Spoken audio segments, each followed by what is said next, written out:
Hello प्यारे बच्चों, स्वागत है आपका फिर से हमारे इस यूट्यूब चैनल पर, जिसमें हम लोग कंटिन्यू आप लोगों के लिए फिजिक्स से रिलेटेड वीडियोस को डालते रहते हैं। फिजिक्स से रिलेटेड जो इम्पोर्टेंट बुकें होती हैं हिंदी माध्यम के लिए, वो कंटिन्यू हम आप लोगों के लिए उसका रिव्यू करते रहते हैं। तो जैसा हम लोगों का एक लेक्चर सीरीज़ चल रही है क्लास 10th की, हम लोगों ने वीडियो कुछ अपलोड कर रखी है और कंटिन्यू उसको जल्दी से जल्दी हम लोग पूरा करेंगे।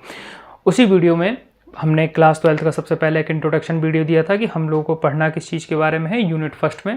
तो यूनिट फर्स्ट का नाम हम लोगों ने इलेक्ट्रोस्टैटिक्स बताया था, स्थिर वैद्युत की बताया था, जिसका फर्स्ट चैप्टर है आप लोगों का वैद्युत क्षेत्र तथा कूलाम का नियम। इसके बारे में आज हम लोग बातें करेंगे और हमारा जितने भी ये लेक्चर सीरीज होगी, इनमें जितने भी लेक्चर दिए जाएंगे, लेक्चर के जितने भी आप लोगों को वीडियोज़ मिलेंगी, वो किसको टारगेट करते हुए है?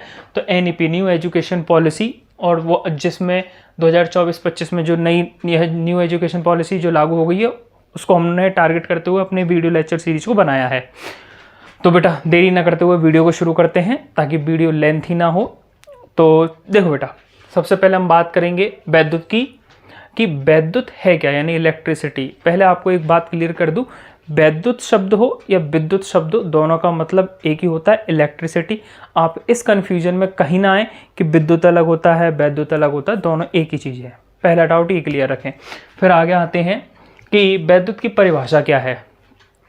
तो उससे पहले एक छोटी सी इससे रिलेटेड एक कहानी है, वो समझा देता हूँ मैं आप लोगों को। एक यूनान के दार्शनिक थे जिनका नाम था थेल्स। उन्होंने एक घटना देखी कि अंबर नामक पदार्थ को उनसे रगड़ देते हैं या किसी कपड़े से रगड़ देते हैं तो छोटी छोटी वस्तुओं को अपनी ओर आकर्षित करने लग जाता है। छोटी छोटी वस्तुओं में जैसे कागज़ के छोटे छोटे टुकड़े ले लो आप, छोटे छोटे तिनके हों घास के सूखे हुए, वो सब कुछ उनको आकर्षित करने लग जाता है। और बेसिकली आप लोगों ने प्रैक्टिकल किया भी होगा छोटी छोटी क्लासेस में, कि आप लोग स्केल लेते हैं प्लास्टिक वाला, उसको रगड़ते हैं, फिर कागज़ के छोटे छोटे टुकड़े आप लोगों ने देखा होगा उस पर अट्रैक्ट हो जाते हैं, चिपक जाते हैं। तो एक नई घटना देखने के लिए मिली, क्योंकि उससे पहले हमें यह पता था कि इस पूरे संसार में एक बहुत बड़ा सर्वव्यापी बल है। मतलब इस घटना से पहले यही बल है कि अगर हम कोई भी चीज़ धरती से ऊपर की ओर फेंके तो धरती उसे बहुत अपनी ताकत से अपनी ओर बुलाती है, यानी कोई भी चीज़ पृथ्वी से दूर जा नहीं सकती है। इतना ही जितना हमें पता था। लेकिन बाद में जब थेल्स ने इस चीज़ पर ध्यान दिया तो उनके जाने के लगभग 2000 साल बाद 1600 ईस्वी में डॉक्टर गिलबर्ट करके एक व्यक्ति थे, इंग्लैंड के थे। उन्होंने इस घटना पर ध्यान दिया और उन्होंने बताया कि बहुत सारे पदार्थ नेचर में हैं, अंबर ही नहीं, बहुत सारे और भी पदार्थ इस नेचर में हैं जिनके अंदर ये प्रॉपर्टी पाई जाती है, ये गुण पाया जाता है। फिर धीरे धीरे इस पर शोध हुई और जैसे परमाणु संरचना को जब हम लोगों ने समझ लिया तो हम इस घटना के बारे में बहुत डिटेल में बता पाए और इसके कारण को समझा पाए। तो साइंस ने बहुत तरक्की कर ली। तो वो तरक्की एक दिन में नहीं हुई, बहुत सारे स्टेप लगे, बहुत सारा टाइम लगा, तब जाकर के कोई चीज़ निर्धारित हुई है। तो देरी न करते हुए आते हम लोग पहले, तो वैद्युत क्या है। तो बेटा प्रयोगों के आधार पर हमने ये देखा है कि प्रकृति में ऐसे बहुत सारे पदार्थ हैं जिन्हें आप आपस में रगड़ दो, रगड़ने के कारण वो क्या करते हैं, छोटी छोटी वस्तुएं जैसे कागज के टुकड़े, घास के सूखे तिनके, बाल फाल, इन सबको अपनी ओर आकर्षित करने लगते हैं।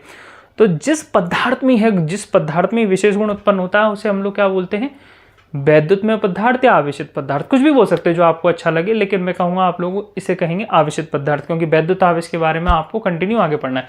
तो देखो वही हमने डेफिनेशन इसकी लिखी है।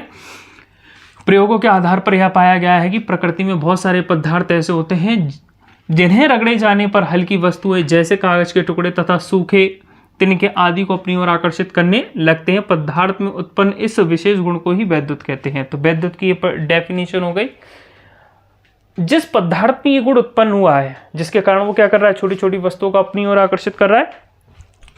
जिस पदार्थ में यह गुण जो उत्पन्न हुआ है, जिस पदार्थ में ये गुण उत्पन्न हुआ, उसे वैद्युत में पदार्थ कह लो या आवेशित पदार्थ कह लो, वो आप लोगों के ऊपर डिपेंड करता है। लेकिन मैंने कहा आप ज्यादातर क्या कहेंगे, आवेशित पदार्थ, क्योंकि हमें वैद्युत आवेश के साथ डील करना है पूरे आगे इस यूनिट को, इस चैप्टर को। अब एक और इंपॉर्टेंट बात, अर्थात जब कोई पदार्थ आवेशित हो जाता है, यानी कि जिसके अंदर प्रॉपर्टी आ गई उसकी, वो छोटी छोटी चीज़ों को अपनी ओर आकर्षित करता है, आवेशित हो जाता है, तो कहा जाता है कि उस पदार्थ ने वैद्युत आवेश को ग्रहण कर लिया है। अब ये वैद्युत आवेश क्या है, नया एक और टॉपिक हमारे दिमाग में आया।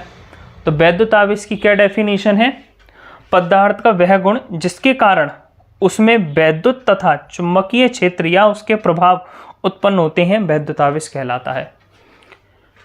मैं आपको बता दूं बेटा कि यहाँ तक तो ठीक है, आप लोगों ने सब कुछ, ये आपको नोट्स भी कंटिन्यू में आप लोगों को बोर्ड पर बनवाते चल रहा हूँ।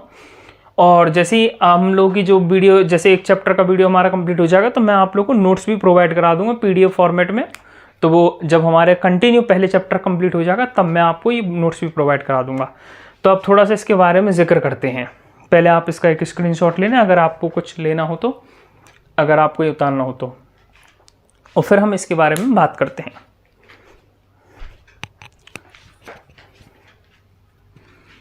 जल्दी से, फटाफट से।